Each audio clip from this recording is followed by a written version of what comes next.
El jardín de las historias. Un viaje por el mundo a través de los cuentos, leyendas, relatos y consejos que nos abren las puertas al corazón humano. Una invitación a mantener vivo el fuego del viejo arte de contar historias.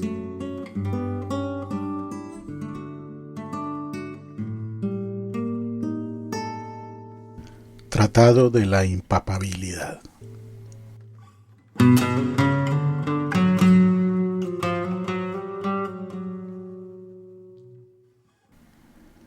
Hace ya muchos años escuché en una buceta de Belén una frase genial.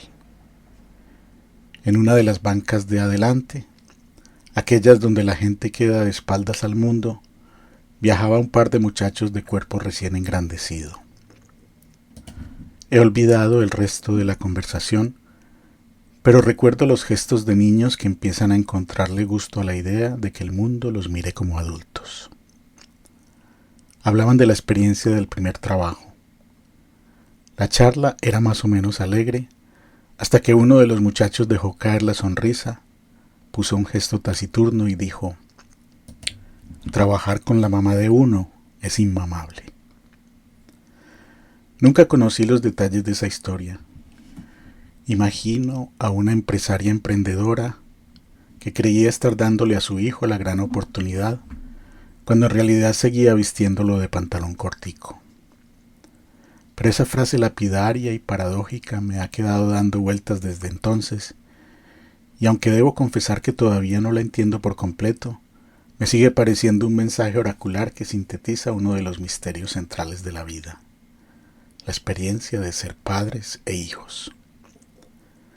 Con el tiempo, aquella frase me ha llevado a conclusiones que considero brillantes. He tenido una vida mientras tanto, he sido padre y he seguido siendo hijo. Una de ellas es una fórmula que dice que en el mundo algunas madres son inmamables, pero casi todos los padres son impapables. Aún me falta refinar el concepto de impapabilidad, pero aquí quiero compartir con los lectores algunos de mis hallazgos. La sombra del padre. Las cosas para Adán no fueron fáciles. Además de la rareza irrepetible de no tener ombligo, nunca tuvo un padre que fuera modelo a imitar. Nunca recibió consejos para evitar que sus hijos terminaran matándose o uniéndose en incestos de complejidad inescrutable. No habría que culparlo por lo disfuncional que ha resultado su descendencia.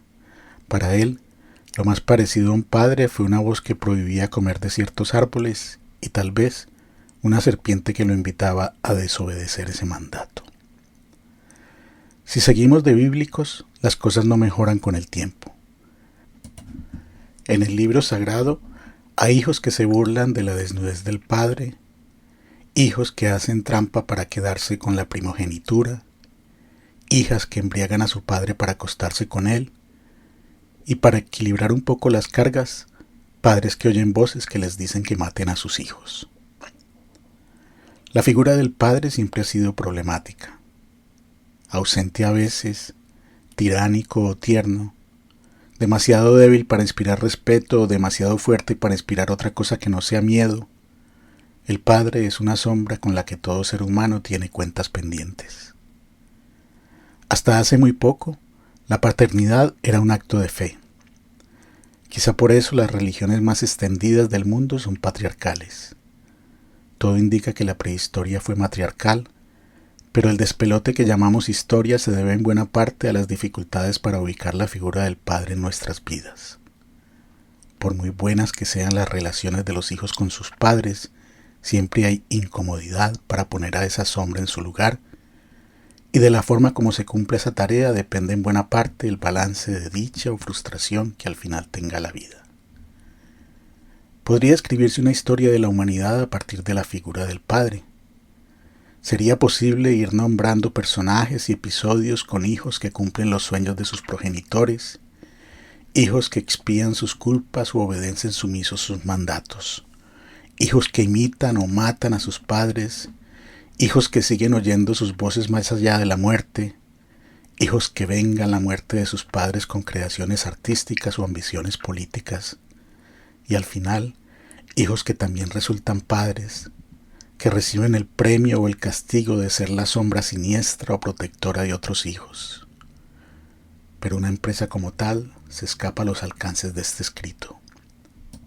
Quizá lo mejor sea limitarnos a esbozar algunos rasgos de la figura paterna en los terrenos del arte. Carta al padre. Cuando se consideran las relaciones del hijo con su padre, hay un texto de la tradición literaria que resulta de mención obligatoria. En 1919, a la edad de 38 años, el escritor checo Franz Kafka escribió una dolorosa carta que jamás llegó a manos de su destinatario, que ha perdurado con el título de Carta al Padre. Kafka explica su vida y su creación literaria en términos de la relación con ese hombre apabullante que nunca parecía satisfecho con las acciones de su hijo.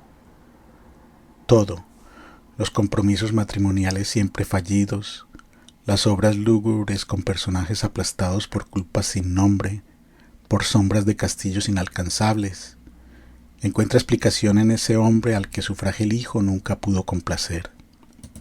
El texto de Kafka refleja uno de los rostros más comunes de la figura paterna, la del Dios desdeñoso. Karakter, la película holandesa de 1996, es una de las representaciones más contundentes de ese rostro que serviría para explicar la existencia de muchas creaciones literarias.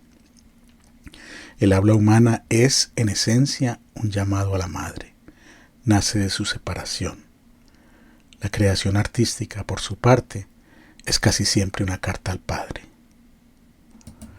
Pero hay también otros rostros. El padre transfiere a su hijo sueños y pesadillas. La vida de Kierkegaard se define en el momento antes de su nacimiento en que su padre maldijo a Dios. Hamlet busca su propia identidad entre los huesos de su padre. Millones de hijos en el mundo procuran alcanzar lo que sus padres no alcanzaron, tener lo que no tuvieron: educación, bienes materiales, dignidad y en algunos casos, padres. Porque otro de los temas centrales en esta historia es la búsqueda del padre. El primer narrador de la novela de Juan Rulfo llega a Comala porque le dijeron que allá vivía su padre, un tal Pedro Páramo. Los hijos siempre buscan a los padres ausentes, o viceversa cuando el hijo es exitoso, tal vez para cobrarles por el regalo paradójico de la vida, de la mortalidad que viene unida a ese regalo, como lo expresa Blade Runner, la película de Ridley Scott. Ser hijo de un gran hombre es una poderosa invitación a la humildad. La literatura colombiana no se repone de la paternidad simbólica de García Márquez. Juan Carlos Botero no ha escrito todavía una obra robusta como las esculturas de su padre. A los 20 y tantos hijos de Rafael Escalón habría que abonarles que no han querido aventurarse a escribir canciones. Si lo han hecho, las tienen bien guardadas. Muchos hijos de hombres grandes han terminado mal. Marlon Brando, Herman Melville y Carlos Fuentes representan historias de esa variedad. Pero esta ley natural también tiene su contraparte, las penurias del padre de un hombre grande. El padre de Andrés Caicedo dedica el resto de su vida a promover la obra de su hijo y no pierde ocasión para confesar que se burló de sus primeras creaciones, que lo acusó de plagio. El padre de García Márquez se paseaba por Cartagena en medio de la risa general, tratando de convencer a todo el mundo de que él también era escritor. Pero no todos son tragedias, conflictos, tragicomedias. La historia nos cuenta la anécdota del padre de Picasso, que abandonó la pintura sin dramas después de ver los primeros dibujos de su hijo. En Envigado, un filósofo poeta se dio a la tarea de formar hijos libres.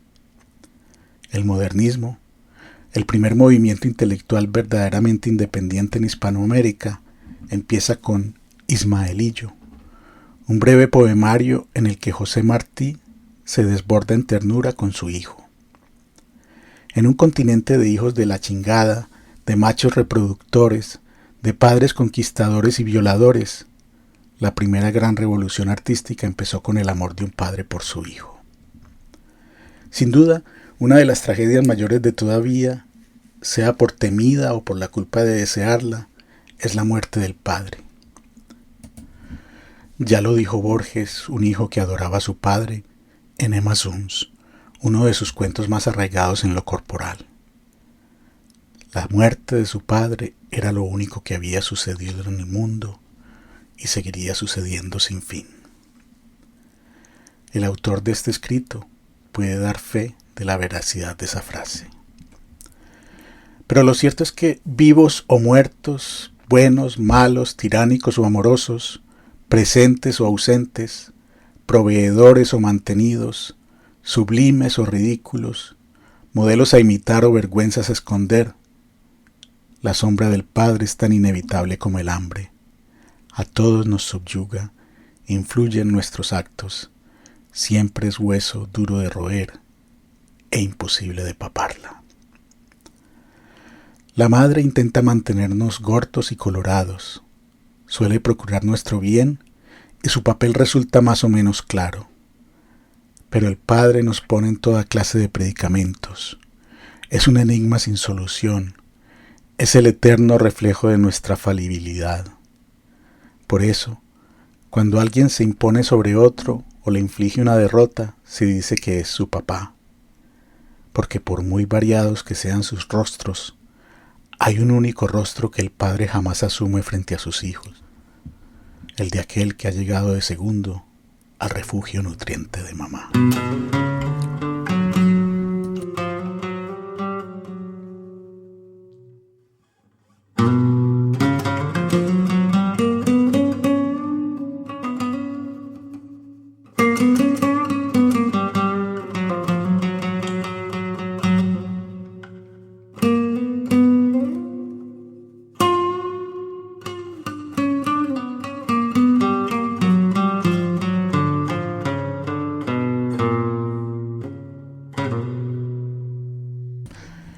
Este texto fue publicado en el suplemento Generación del Colombiano el 24 de mayo de 2009.